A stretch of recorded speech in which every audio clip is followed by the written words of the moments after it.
Dans cette nouvelle masterclass, je vais te partager exactement comment tu vas pouvoir remplir ton calendrier avec 3 à 5 appels par jour grâce aux différents systèmes et frameworks que je te partage dans cette vidéo par rapport au call call. Et ces mêmes systèmes, ces mêmes frameworks, je les utilise pour mes clients. Par exemple, comme Gauthier, on a fait un call ensemble le 21 octobre.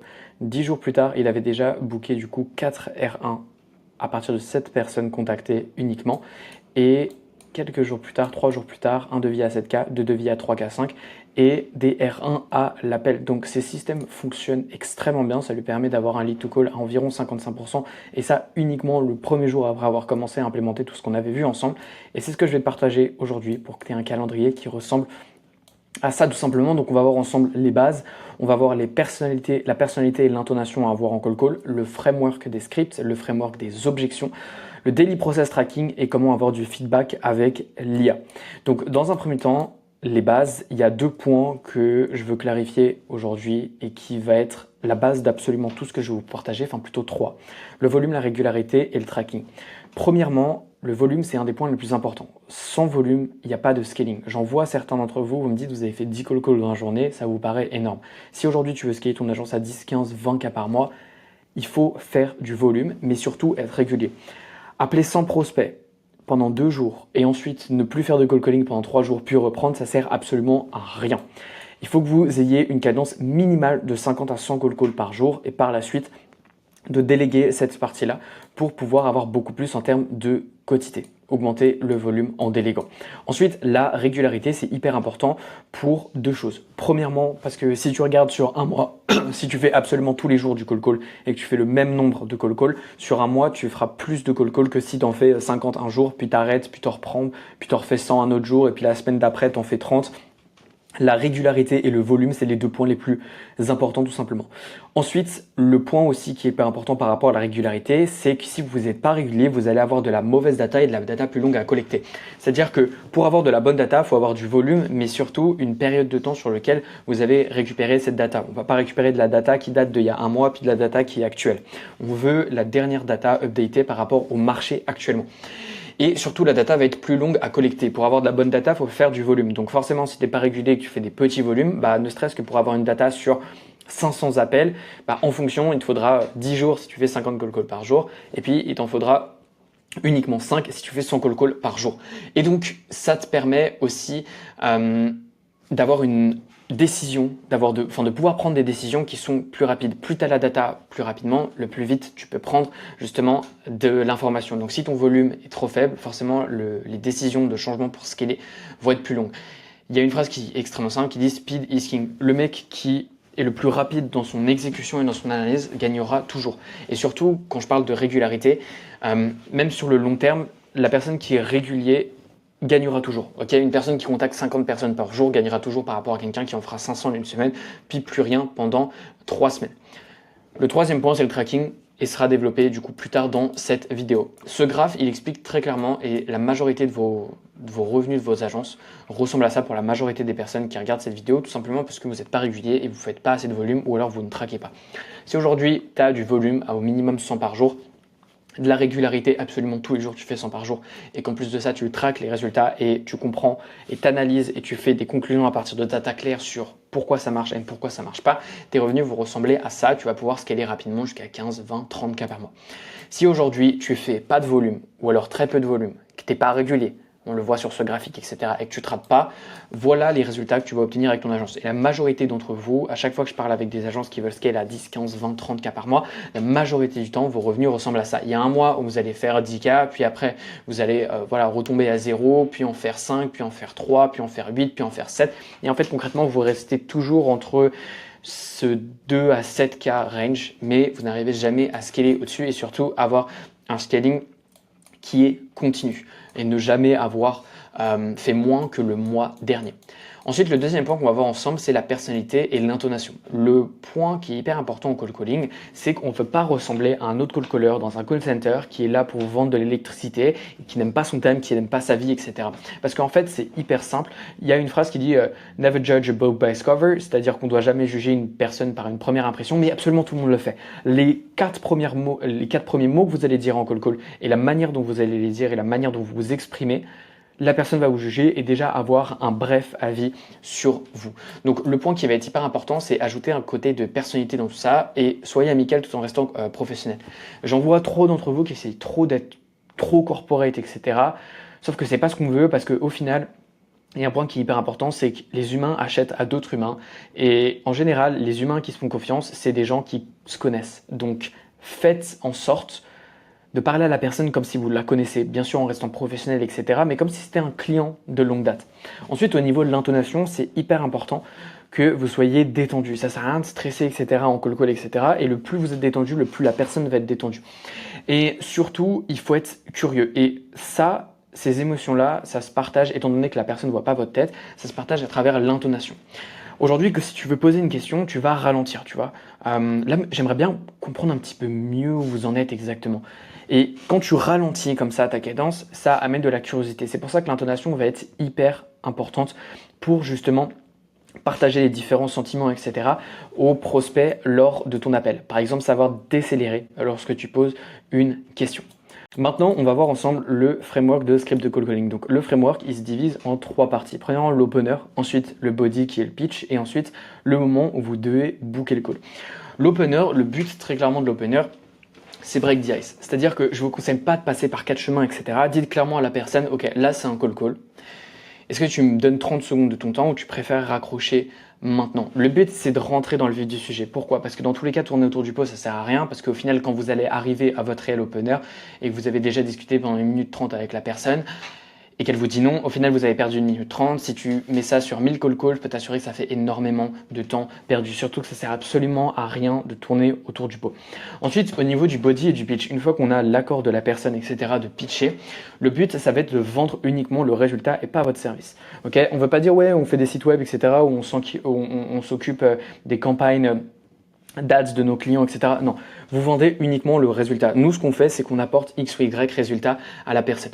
Et la manière dont vous allez structurer ça, c'est premièrement expliquer avec qui vous travaillez ou avec qui vous avez travaillé. Ça, c'est encore mieux. On a bossé avec X ou Y clients, etc. Et là, vous allez citer votre niche. C'est pour ça que c'est aussi hyper important d'être niché. Parce que si aujourd'hui, vous bossez avec tout le monde et vous appelez une personne dans une niche bien spécifique et vous lui parlez d'autres business qui sont pas du tout au final dans sa niche et pas du tout dans le marché dans lequel il bosse, la personne va tirer beaucoup moins de valeur et vous allez tirer beaucoup moins de levier, notamment de votre proof, etc., de vos témoignages. Et quand vous allez dire, ok, bah nous on a bossé avec X ou Y boîte, on a obtenu tel résultat. Si c'est dans un marché qui n'a rien à voir avec le sien, la personne forcément va avoir des doutes. Ensuite, vous allez tout simplement du coup expliquer les résultats que vous avez obtenus pour vos clients. En combien de temps vous les avez obtenus, et ensuite ici vous pouvez mettre un risk reversal, donc c'est-à-dire sans faire X ou Y chose, par exemple sans mettre 1 euro en ads, sans faire X ou Y chose, sans qu'il n'ait une seule fois à s'en occuper, etc. Ça peut être différentes choses en fonction de votre offre. C'est pour ça que je parle tout le temps de structure avec une offre de l'acquisition et une bonne delivery. C'est parce que là on est sur la partie acquisition, et si aujourd'hui tu as une mauvaise offre, et ben ça va se refaire sentir juste ici au niveau de ton pitch. Et en fait ça se concentre du coup le pitch en 4 points hyper importants: la proof, la promesse, le temps, et ensuite l'UVP, et notamment précasser les objections sans avoir fait X ou Y chose. Donc si par exemple dans votre niche, c'est pour ça qu'aussi c'est hyper important d'avoir une connaissance extrême et précise de son ICP et de son avatar, c'est parce que par exemple s'il y a des objections qui reviennent souvent dans votre niche, c'est exactement à ce moment-là que vous devez les mettre. Ensuite, au moment où on a booké le call, donc quand on a accepté le pitch, etc., ce qu'il faut faire comprendre à la personne, c'est que très clairement, le but, c'est pas de prendre du temps aujourd'hui, de vendre quoi que ce soit aujourd'hui, etc. Le but, c'est juste de trouver un autre moment où vous allez pouvoir discuter avec la personne. Donc, la manière dont vous allez booker le call, c'est à travers ces différentes étapes. Donc, le premier point hyper important, c'est de booker le call pendant l'appel directement. On veut pas dire, ok, bah, je vous envoie un email, comme ça, vous regardez mon agenda, etc., mon calendrier, vous bookez le call quand vous voulez. Non, le call doit être booké. À la fin de l'appel, soit la personne ne doit pas être intéressée, soit le call doit être booké, soit elle doit vous savoir raccrocher au nez concrètement.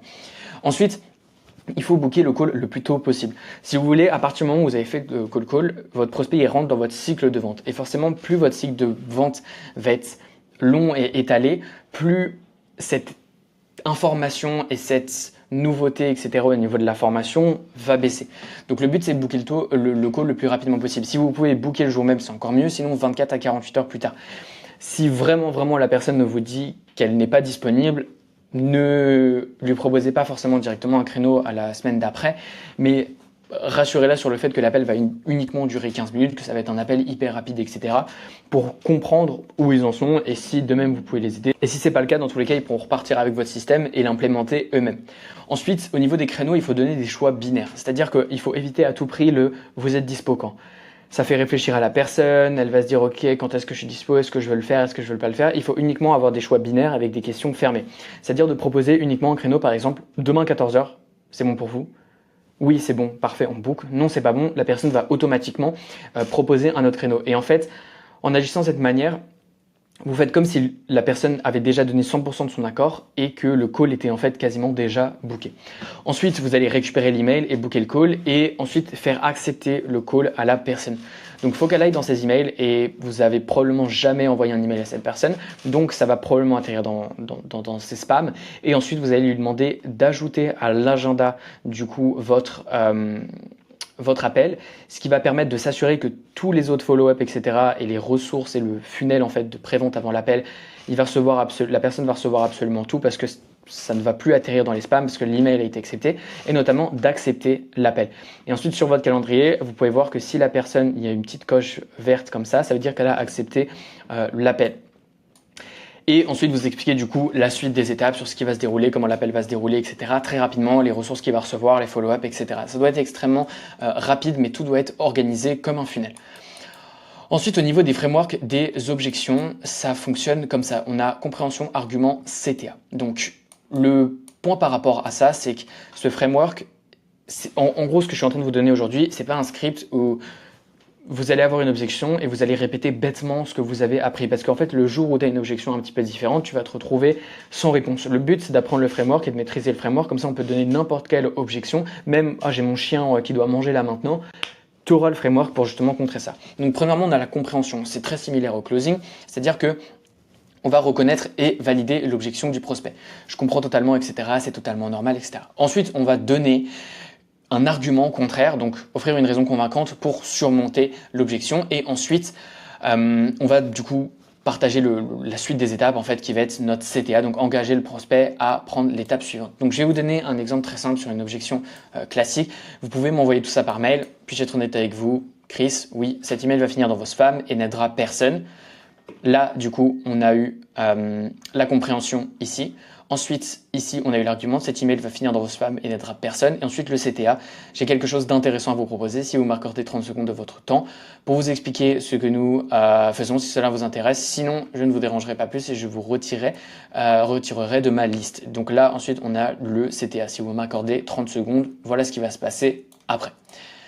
Ensuite, on va voir ensemble du coup le Daily Tracking Process qui va être ultra important. Voilà à quoi ça ressemble, voilà le genre de ressources auxquelles mes clients notamment ont accès. Là au niveau du tracking, ça c'est le tracking que vous allez devoir du coup remplir à la fin de chacune de votre session de call. On le verra ensuite au niveau du pipeline. Le pipeline, il va falloir le remplir après chaque call.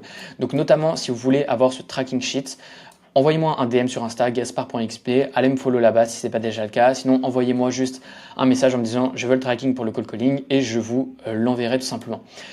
Voilà tous les éléments qu'il faut traquer. Donc premièrement, on va avoir la date, ok. Ensuite, l'objectif journalier, ça c'est le nombre de call que vous allez devoir faire.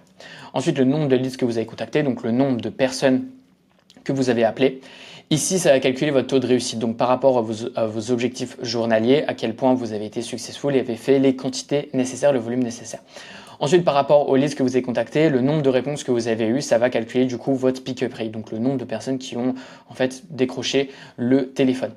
Ensuite, on va avoir tout simplement le nombre de leads qui ont pitché. Donc par rapport à tout le nombre de personnes qui ont du coup répondu à votre appel, combien de personnes ont accepté après votre opener du coup d'être pitché. Donc là, ça va calculer votre acceptation de pitch, ce qui vous permet de déterminer exactement quel est le meilleur des openers et de pouvoir en A/B test plusieurs.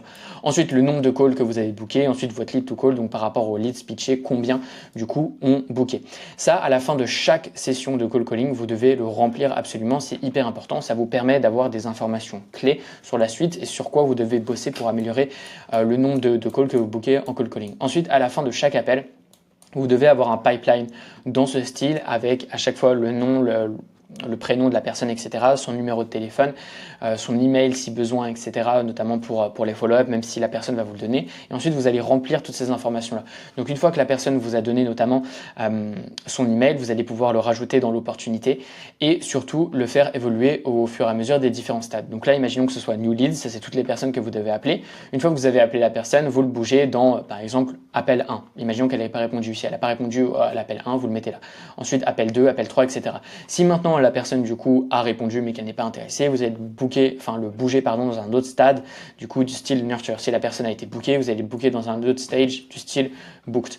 Le problème c'est que si vous faites pas ça, quand vous avez genre 100 prospects à appeler, à la limite vous pouvez vous y retrouver. Maintenant quand tu appelles 100 personnes par jour, au bout de 10 jours ça fait 1000 prospects. Et si tout n'est pas traqué et suivi de manière chirurgicale, en fait, vous allez tout simplement perdre des leads et tout le travail que vous avez mis à essayer de trouver ces leads, etc. là, va être tout simplement perdu. Ensuite, on va voir du coup le dernier point au niveau d'avoir du feedback avec l'IA. L'objectif, c'est d'obtenir du feedback sur tes call calls et comprendre pourquoi tu as réussi à booker un call ou pourquoi tu n'en as pas booké, ainsi que de déterminer les patterns qui te permettent de booker des calls et ceux qui t'en empêchent avant de savoir quoi faire et ne pas faire à chaque call. Le point qui te fait rester entre 2 et 7 cas par mois, ou en tout cas tout le temps, tout 10 cas par mois avec ton agence, c'est qu'en réalité, tu fais des choses, mais tu sais pas trop pourquoi ça marche ou pourquoi ça marche pas. Le seul moyen de savoir ce qui marche et ce qui ne marche pas, c'est à partir de la data, et la data, tu l'obtiens à partir du tracking. Donc là, le but, ça va être d'enregistrer absolument tous tes calls avec Loom. Donc tu peux les enregistrer avec ton Mac pendant que tu fais tes appels directement avec ton téléphone. Ou si tu appelles depuis, par exemple, un logiciel depuis ton Mac, tu as juste à enregistrer ton écran. Ensuite, tu vas récupérer absolument tous tes transcripts, les donner à ChatGPT et créer en fait un GPT spécialisé dans les analyses tout simplement de call call.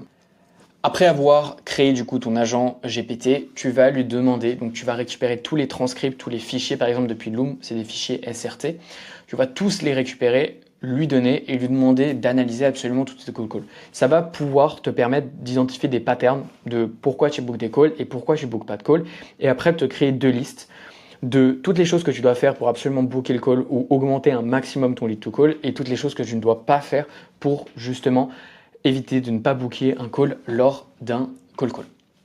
Voilà toutes les choses sur lesquelles tu dois absolument bosser pour booker 3 à 5 appels par jour en call. Et si tu veux qu'on bosse ensemble pour implémenter exactement ce système et pouvoir scaler ton agence à 10, 15, 20, 30 cas par mois, je t'invite tout de suite à aller me follow sur Insta et m'envoyer un DM. Et puis si tu as la moindre question, tu peux m'envoyer un DM ou pour récupérer notamment ces ressources. Sur ce, on se retrouve dans la prochaine masterclass.